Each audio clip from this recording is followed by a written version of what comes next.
Okay, so today I've got Bailey and Coco. So Bailey, Mr. Calamity, has recently had an operation. He's all recovered, he's good to go. So obviously he's been restricted with his exercise, so he's having a day with me to get it all out of his system. Okay, the idea is also for him to assist a little bit, as much as Bailey can. Bailey can assist actually. His recall is superb, and his interaction with other dogs, he knows how to communicate, he's great for that. So we've also got Coco, who's in the woods. Now, while I'm videoing, you probably won't see much of Coco because she's a lurcher and she doesn't go off lead very often, because she does get on a scent and she has a good run. She doesn't run off, but it's worrying because there she is, because where her owner lives, they've got plenty of greenery, but there's roads.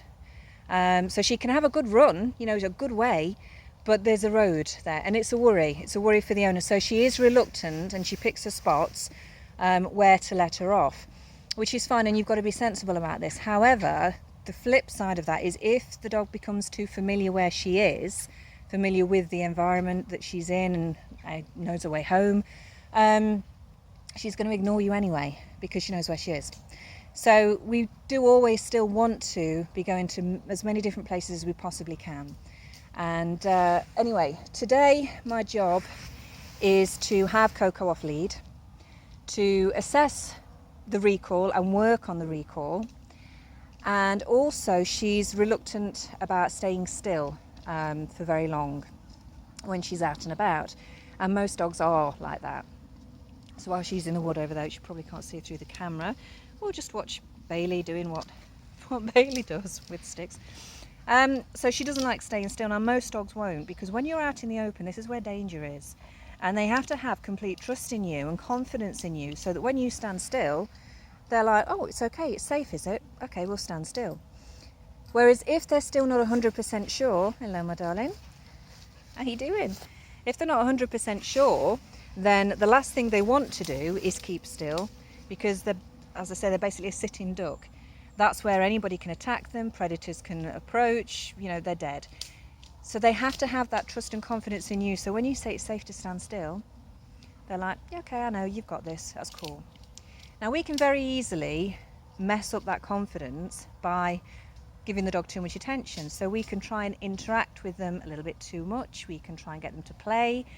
Many people will try and get the dog to become really quite enthused about a ball, so that when they're out on a walk they can use the ball for the recall. Now this is okay, it works with some cases. With other cases the dog can become fixated, and that's not a healthy state of mind, so we don't really want to go there. If your dog is happy to fetch the ball, to play with the ball, gets the dog's attention when you want it, but there's no heightened state attached to it, then that's fine. If your dog becomes fixated, that's not what we want. We want a calm state of mind. When the dog's mind is calm, he can learn, can pay attention to us and learn. And also when the dog's mind is calm, then they're not so quick to go into that fight or flight mode, so they'll continue to listen to you when something appears and you need them to come back quickly. So at the moment Coco's just having an absolute ball because she's not off lead that often. I brought her here. There's no roads anywhere near here. It's perfectly safe, but there's loads of woodland. I mean, she's picking up on absolutely every scent imaginable, and she's having a great time. And I'm just letting her do it. I'm not calling her back at any point. I'm just letting her do what she does. She needs to get it out of her system. When she doesn't get to do it very often, it's so new, it's so exciting that she kind of goes overboard with it. So the more we can do this, the less overboard she's going to get, and she'll just enjoy it for what it is. A nice smooch about in the wood. All right, so pick my bag up and I'll head off walking. And then after this walk this morning, where she's had the adventure to her heart's content, then we're going to head and sit around and loiter and try and build that confidence in sitting around in our world, and it's safe. So that's my work today with Bailey and Coco.